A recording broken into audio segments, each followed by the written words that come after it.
The crystal cities of Kepler 442b burned under the alien sky. Veltara pressed her 4 hands against the communication console as another explosion shook the command center. Through the tall windows, she could see the black swarm covering the horizon like a moving storm cloud. The hive had come to her world 3 days ago. First, just a few scout ships that her people had welcomed with curiosity. The Velthani were peaceful beings who had never known war. They lived in harmony with their crystal forests and floating gardens. When strangers came to their world, they offered gifts and friendship. But these visitors had not come for peace. Within hours, the scout ships became thousands, then millions. The insect-like creatures poured from their bioships like water from a broken dam. They consumed everything in their path. Trees, buildings, even the ground itself disappeared into their hungry mouths. Now only one city remained, the capital city of Shalveth, protected by energy shields that grew weaker with each passing hour. "Council leader," called Mordan from across the room. His blue skin had turned pale with fear. "The eastern shield generator just failed. They will break through within the hour." Veltara closed her large eyes and took a deep breath. Her people looked to her for answers, but she had none. The Velthani military consisted of patrol ships designed to rescue lost travelers and help with natural disasters. They had never built weapons of war because they had never needed them. "Have we received any response to our distress signal?" she asked. "Nothing helpful?" Mordan replied. "The Galactic Union acknowledges our message, but they say their fleets are too far away. The Delonians offer prayers for our souls. The Luxari send their sympathy. The Karathi are debating the matter in their stone councils." Veltara felt her hope dying. She had sent the emergency signal across every frequency she knew, begging for help from anyone who would listen. But the galaxy was vast, and her world was far from the major trade routes. By the time any rescue fleet could reach them, there would be nothing left to save. Outside, the hive drones pressed against the failing shields. Their chittering calls echoed through the city like the sound of breaking glass. Each creature was the size of a ground vehicle, with razor-sharp claws and acid spit that could melt through metal. Behind them came the larger forms, bioships the size of buildings that birthed new swarms every few minutes. "Continue broadcasting the signal," Veltara ordered. "Someone must be listening. Someone must care enough to help." But even as she spoke, she watched another section of the shield flicker and fade. The hive sensed the weakness immediately and surged forward. Their acid dissolved the crystal barriers like sugar in rain. Far away at the edge of the galaxy where few ships traveled, the signal reached a vessel drifting in the cold darkness between stars. The ship looked different from the clean, curved designs favored by most galactic species. Its hull was gray metal covered in weapons and armor plating. Burn marks and repair patches told the story of many battles. Inside the ship, Captain Do Hyun sat in the command chair reading reports when the communication alert sounded. The bridge was small and cramped, designed for efficiency rather than comfort. Every surface held weapons controls or tactical displays. "Captain," called Soo-jin from the communication station. "We're receiving a distress signal. The translation is coming through now." Do-hyun was a tall man with tired eyes and graying hair. Like all humans on the ship, he wore a simple uniform marked with patches that most of the galaxy would not recognize. These were the symbols of the Terran Defense Corps, an organization that officially no longer existed. "Put it on speakers," he said. Veltara's desperate voice filled the bridge. She spoke of her dying world and her people's coming extinction. She begged for help from anyone who might hear her words. The message repeated several times before the transmission ended. The bridge fell silent. Do-hyun's crew exchanged glances. They all knew what this meant. The hive swarm had returned. "Distance to the source?" Do-hyun asked. 18 hours at maximum hyperspace speed, reported Tae-ho from the navigation station.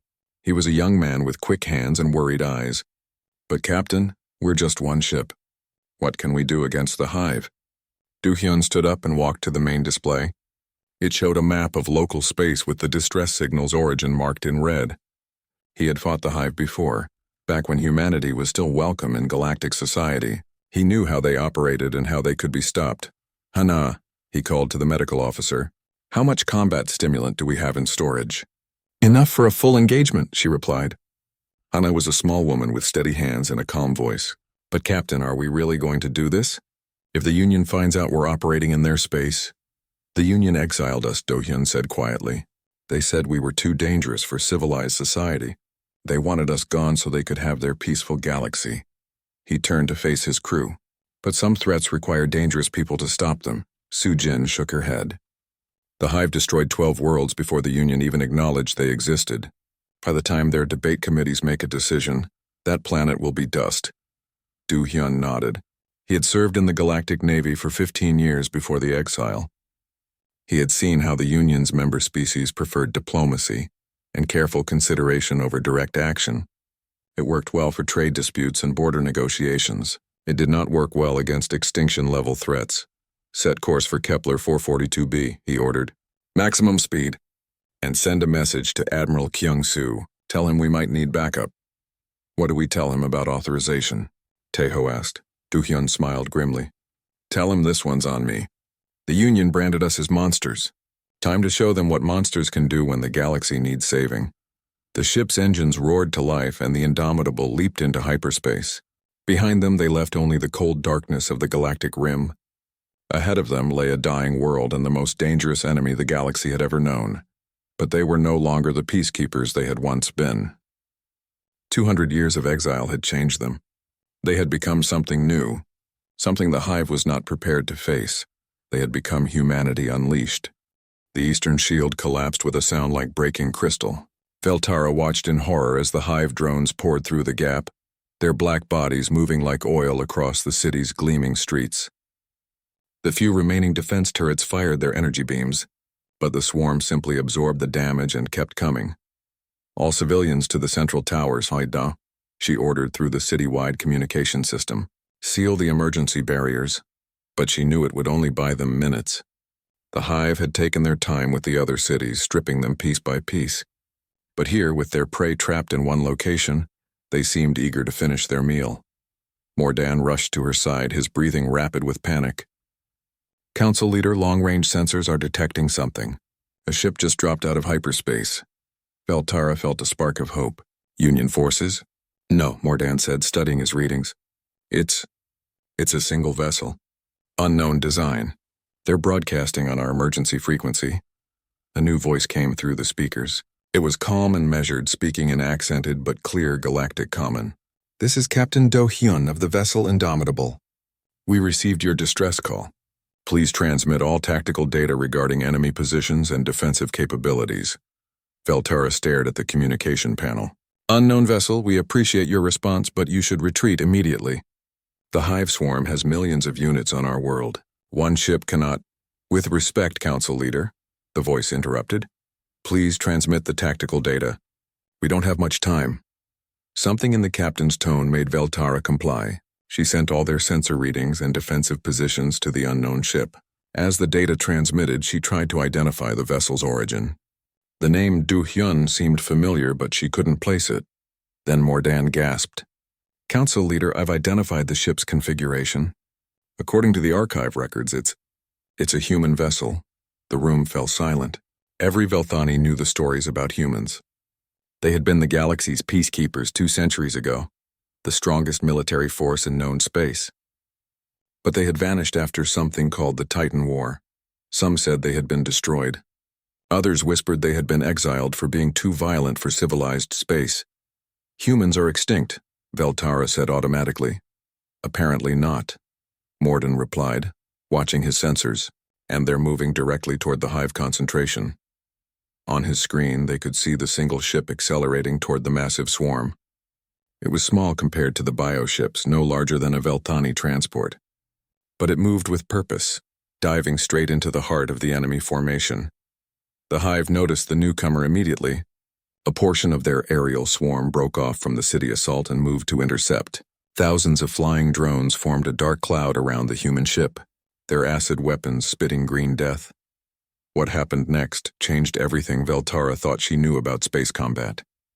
The human ship didn't try to avoid the swarm. Instead, it flew directly into the center of the formation and began firing weapons that Veltara had never seen before. Streams of solid metal projectiles tore through the Hive drones like they were made of paper. Each shot moved so fast it was invisible, marked only by the explosion when it hit its target. But that was just the beginning. The ship launched missiles that split apart in flight, each one becoming dozens of smaller warheads that sought out individual targets. In seconds, the sky filled with explosions as hundreds of drones died. Impossible, Mordan whispered. No ship that small should have that much firepower. The Hive responded by sending more forces. The larger bioships turned their massive weapons toward the human vessel, spitting streams of acid and launching living projectiles the size of ground vehicles. But the human ship danced between the attacks with impossible grace, never staying in one place long enough to be hit. Then it did something that made Veltara's blood run cold. The ship fired a single weapon at one of the bioships. The projectile looked no different from the others, but when it hit, the entire bioship simply ceased to exist. One moment it was there, a massive living creature the size of a city block. The next moment, there was only empty space and expanding debris. What kind of weapon can do that? Veltara breathed. Her answer came through the communication channel. Captain Do-hyun's voice was as calm as before, but now she could hear the sounds of battle in the background. Alarms, explosions, and voices calling out coordinates. Council leader, we're going to need you to lower your remaining shields for approximately 30 seconds. We have ordnance that needs to reach the surface. Lower our shields? Veltara couldn't believe what she was hearing. Captain, that will let the Hive into the city. Trust me, the human said simply.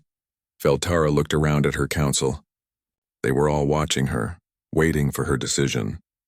Outside, the Hive drones were massing for another assault on the remaining barriers. They had perhaps an hour before the final shields failed. Do it, she ordered. The shields flickered and died. Immediately, the Hive surged forward, sensing victory. But before they could reach the city walls, the sky above them lit up with fire. The human ship had fired something new, not bullets or missiles, but pure energy that fell like rain. Where each beam touched the ground, Hive drones simply vanished. The energy weapons swept back and forth across the swarm, cutting them down by the thousands. Orbital bombardment, Mordan said in amazement. They're providing fire support from space, but even that wasn't enough. The Hive had too many numbers. For every drone that died, 2 more took its place. The human ship was fighting magnificently, but it was still just one vessel against millions of enemies. Then something extraordinary happened. The remaining Hive forces began to retreat. Veltara watched in disbelief as the swarm pulled back from the city, their drones clustering around the bioships. They weren't fleeing in panic. This was an organized withdrawal. They're regrouping, she realized. They're going to mass their entire force for one final assault. No, came Captain Do-hyun's voice over the speakers. They're afraid. Afraid of what? Of what's coming next, the human replied. Council leader, you might want to move away from the windows. This is about to get much louder. Veltara was about to ask what he meant when her sensors detected new hyperspace signatures. Not 1 or 2 ships, but dozens.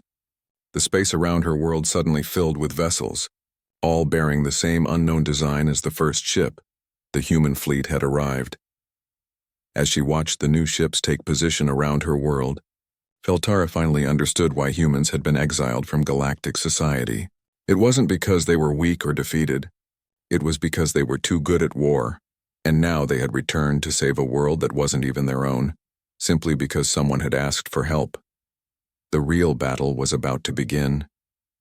Admiral Kyung-soo stood on the bridge of the dreadnought Retribution and watched the tactical display with satisfaction. 12 human warships had formed a battle line around Kepler 442b, their weapons locked onto the Hive swarm. The enemy had pulled back to regroup, but they were making a mistake. They were giving the humans time to prepare. Admiral, called Captain Ji-woo from her position at the tactical station, all ships report ready for engagement. The Indomitable has marked priority targets for us. Kyung-soo nodded. Do-hyun had done well to hold the line alone. The younger captain had always been aggressive, sometimes too much so. But today that aggression had saved an entire species. Signal from the Vigilance, reported the communications officer. Captain In-soo requests permission to begin orbital bombardment of the Hive ground forces. Denied, Kyung-soo replied. There are still civilians on the surface. We use precision strikes only until the evacuation is complete. On the main screen, he could see the Hive bioships massing for their attack. They had learned that humans were dangerous, but they were making another mistake. They thought 12 ships was all humanity had sent. They were wrong. Light years away, in a secret base hidden in the outer veil, the emergency protocols that had been dormant for 2 centuries suddenly activated. Admiral Wanchik stood in the command center, and watched as automated systems began launching ships from concealed berths. The hidden fleet was moving. "Sir," his aide reported, "we're receiving priority signals from 67 human vessels across the galaxy. They're all requesting permission to join the engagement." One chick smiled grimly. When humanity had been exiled, they had scattered to the far corners of space. Some had become merchants, some explorers, some had simply disappeared into the void. But they all remembered their military codes, and they all still monitored the emergency frequencies. "Grant all requests," he ordered. "It's time the galaxy remembered what happens when you threaten innocence while humans are watching." Back at Kepler 442b, the battle resumed with a fury that shook the planet. The Hive launched their assault with everything they had. Millions of drones filled the space between the bioships and the human fleet. Their acid weapons and living projectiles created a storm of death that should have overwhelmed any defense. But the humans were ready. Captain Jiwoo had studied every engagement humanity had ever fought against the Hive. She knew their tactics, their weaknesses, and most importantly, their fear. The Hive believed in overwhelming numbers and biological superiority. They had never faced an enemy that fought with controlled violence and technological precision. "All ships, execute Pattern 7, she ordered. The human fleet scattered, each ship moving to predetermined positions around the swarm. They didn't fight like the other galactic species with their careful formations and defensive strategies. Instead, they fought like predators, attacking from multiple angles and never giving the enemy a chance to predict their movements. The Retribution led the assault, its heavy weapons tearing through bioships with devastating efficiency. Each shot was carefully aimed at weak points that human scientists had identified during their years of exile. The Hive's living armor, which had protected them against energy weapons, proved useless against kinetic projectiles moving at incredible speeds. "Target the breeding chambers," Admiral Kyung-soo ordered. "Don't let them spawn more drones." The human ships focused their fire on the swollen sections of the bioships where new Hive creatures were born. Explosions rippled through the enemy formation as nurseries were destroyed, taking thousands of unborn drones with them. But the real shock came when the humans deployed their ground forces. Min Ho, the chief engineer aboard the Retribution, had spent years designing equipment specifically for fighting the Hive. His powered armor suits were unlike anything the galaxy had seen before. They moved faster than the fastest Hive drone, hit harder than their strongest warrior forms, and most importantly, they were operated by humans who had trained for nothing but war. Marine Commander Yoon-ji led the first drop into Shalveth. Her suit's thrusters carried her down through the atmosphere like a falling star, followed by 50 other Marines in similar armor. They landed in the middle of a Hive formation and immediately began killing everything in sight. Veltara watched from her command center in amazement. The human soldiers moved through the enemy swarms like dancers, their weapons never missing, their armor shrugging off acid attacks that would have dissolved her people's shields. Each Marine fought with the skill of a master warrior and the fury of an avenging spirit. "How are they so effective?" Morden asked in wonder. "Because they've been preparing for this fight for 200 years, Veltara replied, finally understanding. "While we were building peaceful civilizations, they were building weapons. While we were exploring the galaxy, they were learning how to defend it." The tide of battle turned rapidly. The Hive, faced with losses they had never experienced before, began to panic. Their coordinated assault fell apart as individual bioships tried to flee, but the humans were ready for that too. "Deploy the hunters," Admiral Kyung-soo ordered. From the Retribution and 3 other ships, smaller craft launched like swarms of metal insects. These were pursuit ships, designed for one purpose only: to chase down fleeing enemies and destroy them before they could escape to threaten other worlds. The Hive tried to retreat to hyperspace, but the human hunters were faster. They intercepted the bioships before they could jump, their weapons specifically designed to disrupt the Hive's biological navigation systems. In space, on the ground, and in the upper atmosphere, humanity fought with a coordination and effectiveness that left their alien allies speechless. They didn't just defeat the Hive, they dismantled them with surgical precision. But the galaxy was watching too. On Union monitoring stations throughout known space, alien observers recorded everything. They saw weapons that violated several galactic treaties.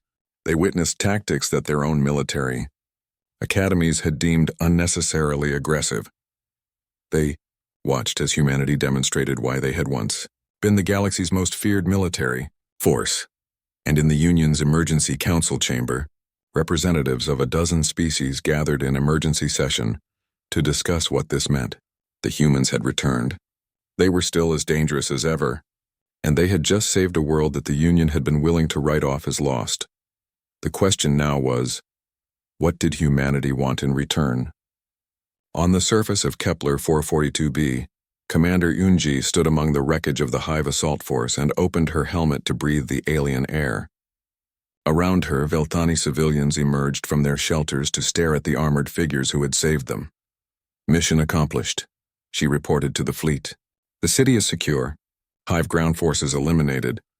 But even as she spoke, she knew this was just the beginning. The Hive had more worlds, more swarms, more bioships scattered across the galaxy, and humanity had just announced to everyone that they were ready to fight them all. The most dangerous beings in the galaxy had returned to protect it, whether the galaxy wanted their protection or not. The emergency session of the Galactic Union Council had been going for 6 hours, and Ambassador Shik could feel the tension in the chamber like electricity in the air. Representatives from 12 species sat around the circular table, their various forms of communication creating a symphony of clicks, whistles, and electronic tones that the translation systems struggled to keep up with. The Luxari representative was a being of pure energy, contained in a crystalline shell. When it spoke, its voice sounded like wind chimes in a storm. The humans have violated the Exile Treaty. They have deployed weapons of mass destruction in Union space without authorization. This cannot be ignored. Weapons that saved an entire world, Shik replied calmly. He was the only human allowed in Union space, serving as an ambassador for a species that officially didn't exist in galactic politics. The Velthani are alive because humans responded to their distress call. The Karathi delegate, a massive being of living stone, rumbled its response. The manner of their response troubles us. We have records of their engagement. They used kinetic bombardment weapons, biological warfare countermeasures, and tactical nuclear devices. These are all prohibited under galactic law. Shik stood up, his human form small compared to most of the other delegates, but his presence commanding attention. Galactic law assumes that threats will be reasonable, that they will negotiate, that they will respond to diplomatic pressure. The Hive swarm doesn't negotiate. It consumes. Meanwhile, on a Union intelligence vessel monitoring the aftermath at Kepler 442b, Archive Officer Seong Min was making discoveries that would change everything. He had been tasked with reviewing the combat data from the engagement, but what he found in the classified files was far more disturbing. "Computer, access the Titan War records," he commanded. Cross-reference with current human tactical performance. The data that appeared on his screen made him lean back in shock. The humans hadn't just fought efficiently against the Hive. They had fought identically to how they had fought during the Titan War. The same weapons, the same tactics, the same cold precision, but that was impossible. The Titan War had ended 200 years ago. No one alive today should remember those fighting techniques, unless they had never stopped training. Seong Min dug deeper into the archives, accessing files that hadn't been opened since the exile. What he found was a story the galaxy had chosen to forget.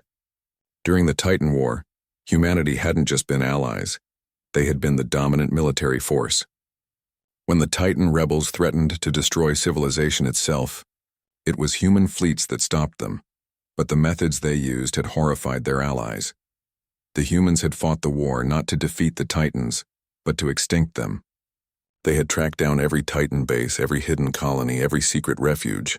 They had used weapons that didn't just destroy ships but sterilized entire star systems. They had prosecuted the war with an efficiency that bordered on mechanical. The Titans had surrendered not because they were beaten, but because they were terrified. And then the galaxy had realized what they had unleashed.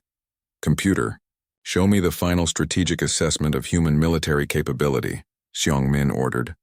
The document that appeared was marked with the highest security classifications. It was written by the Union's top military analysts after the Titan War ended. The conclusions were stark. Humanity possessed the most advanced military technology in known space. Their strategic thinking was beyond the scope of any other species. Most troubling of all, they showed no signs of limiting their military development. The recommendation was unanimous. Humanity must be removed from galactic society before they decided other species were threats to be eliminated. But Seong-min found another file, one buried even deeper in the archives. This one was written by a human general named Sarah Chen, just before the exile began. It was addressed to the Union Council, and it contained a warning they had chosen to ignore. "You fear us because we are efficient at war," she had written, "but you do not understand why we became efficient. We fight as we do because we have seen what happens when civilization falls. We have learned that sometimes the only way to protect peace is to be very, very good at breaking it. You can exile us if you wish, but the galaxy is not safe just because you have removed the Guardians. Someday, you will face a threat that your peaceful methods cannot handle. When that day comes, you will call for us, and we will answer because that is what Guardians do." Seong-min sent an encrypted message to the council chamber immediately. Back in the emergency session, Won-shik received the data transmission, just as the Delonian representative was calling for humanity to be forced back into exile. The aquatic being's translator rendered its fluid speech into galactic common. "They are too dangerous to coexist with civilized species. Today they saved the Veltani. Tomorrow they might decide we are threats."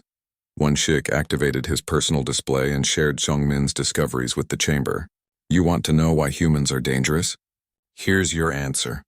We didn't become dangerous after the exile. We were already dangerous. That's why you called us during the Titan War." The chamber fell silent as the archived footage played. It showed human fleets during the war, fighting with the same devastating efficiency they had just displayed against the Hive. The tactical assessments, the strategic recommendations, the final warning from General Chen, it all painted a picture the Union had tried to forget. "You didn't exile us because we lost control," Won-shik continued. "You exiled us because you were afraid we were too much in control. You were terrified that a species that could fight that efficiently might someday turn those weapons on you." The Karathi delegate shifted its massive form uncomfortably. The evidence suggests that human military development continued during the exile period. "Your species has had 2 centuries to advance their warfare capabilities without oversight." "Of course we did," Won-shik replied, "because we knew this day would come. We knew that somewhere in the galaxy, there would be threats that your peaceful methods couldn't handle. The Hive was just the first." On Kepler 442b, Captain Hyun-woo of the intelligence vessel Silent Hunter was conducting his own investigation. His ship had been monitoring galactic communications during the battle, and what he had discovered was troubling. The Hive hadn't just appeared randomly. They had been driven toward inhabited space by something else, something that had destroyed their previous feeding grounds and forced them to seek new prey. "Captain," his science officer reported, "I'm detecting unusual energy signatures from the Hive bioships. They're not just biological constructs. They've been modified with technology I don't recognize." Hyun-woo studied the data. The Hive they had just fought wasn't the same species that had terrorized the galaxy centuries ago. These were Hive creatures that had been enhanced, improved, turned into something more dangerous than nature had intended. Someone had been experimenting on them. He opened a secure channel to Admiral Kyung-soo. "Sir, we have a problem." The Hive didn't evolve into this threat naturally. Someone made them this way. The implications were staggering. If someone had the technology to enhance the Hive, to turn them into more efficient killing machines, then the galaxy faced a threat far beyond anything they had imagined. Back in the Union chamber, Won-shik was delivering his final argument to the assembled delegates. "You want to know what humanity learned during our exile? We learned that the galaxy is not safe. There are threats out there that you haven't even imagined yet. The Hive was just the beginning." He activated another display showing the energy signatures that Hyun-woo had detected. Something created this enhanced Hive, something that has technology beyond what any Union species possesses. When we find out what that something is, you're going to need us again. The chamber erupted in various forms of alien distress as the representatives realized what they were seeing. The Hive hadn't been a natural threat. They had been a weapon, created by someone else and aimed at galactic civilization. "So here's our offer," Won-shik concluded. "Humanity will return to the galaxy. Not as conquerors, not as your overlords, but as your guardians. We'll handle the threats that your peaceful methods can't stop. We'll do the ugly work that needs doing. And in return, you'll stop pretending that the galaxy is safe just because you refuse to look at the dangers." The vote was close, but it passed. Humanity would be allowed back into galactic society with conditions. They would operate under strict oversight for threats that the Union deemed extinction level. They would share their military technology for defensive purposes only, and most importantly, they would never again be left to develop their capabilities alone. But as Wanshik left the chamber, he knew the real work was just beginning. Somewhere in the darkness between stars, whoever had created the enhanced hive was still out there, and humanity had just announced to the galaxy that they were ready to face that threat. The most dangerous beings in the galaxy had returned to protect it, but they weren't the most dangerous beings in the universe. Fleet Admiral Sangwook stood on the observation deck of the massive dreadnought Eternal Vigilance and watched as the last hive bioship died in the cold vacuum of space. The ship had been trying to escape to hyperspace when his hunter-killer squadron caught it at the edge of the system. There would be no survivors. There never were when humanity fought the hive. 6 months had passed since the rescue of Kepler 442b. What followed had been the most methodical extermination campaign in galactic history. The humans had tracked down every hive nest, every breeding world, every hidden swarm across 3 star systems. They called it Protocol Omega, the complete elimination of an extinction-level threat. Admiral, called Captain Insu from the bridge. That was the last confirmed hive vessel in this sector. Long-range sensors show no biological signatures matching their profile within 50 light-years. Confirmed kills? Sangwook asked. 1,400,000 combat drones, 12,000 bioships of various classes, 47 breeding worlds sterilized, 3 major hive minds terminated. Insu's voice was as calm as if he were reading a supply report. The hive swarm is extinct, sir. Sangwook nodded. It had taken 6 months and the combined efforts of 80 human warships, but the threat that had terrorized the galaxy for millennia was finally gone. But the cost of victory had been higher than just ships and ammunition. The galaxy had seen what humanity could do when they decided something needed to die. The Union monitoring stations had recorded everything. The systematic hunting of fleeing hive ships, the orbital bombardment of planets that had been completely consumed by the swarm, the deployment of weapons that didn't just kill, but prevented any possibility of regeneration or return. Most disturbing of all, they had watched humans fight with the coordination and efficiency of a single organism. Every ship, every marine, every weapon platform working together toward one goal: the complete annihilation of their enemy. Sir, the communications officer reported, we're receiving a priority transmission from Union Command. They're requesting our immediate withdrawal from this sector. Sangwook smiled grimly. The Union was afraid again. They had asked for humanity's help, but now that they had seen the results, they wanted the dangerous Guardians to disappear back into the shadows. Tell them we'll withdraw when our mission is complete, he replied. And our mission is to ensure that no trace of the hive remains to threaten anyone else. But even as he spoke, Sangwook knew that the real mission was already accomplished. The galaxy had been reminded of what humanity was capable of. The other species would think twice before dismissing human warnings about future threats. On the planet New Sol, hidden in a star system that didn't appear on any galactic charts, Dr. Younge was analyzing the final pieces of hive biology that her teams had recovered. Her laboratory was filled with specimens from every type of hive creature they had encountered, from the smallest drone to samples from the massive hive minds. What she had discovered would reshape everything the galaxy thought it knew about the threat they had just eliminated. The genetic modifications are incredible, she told her research team. Someone didn't just enhance the hive, they rebuilt them from the ground up. Every aspect of their biology has been optimized for maximum destruction and reproduction.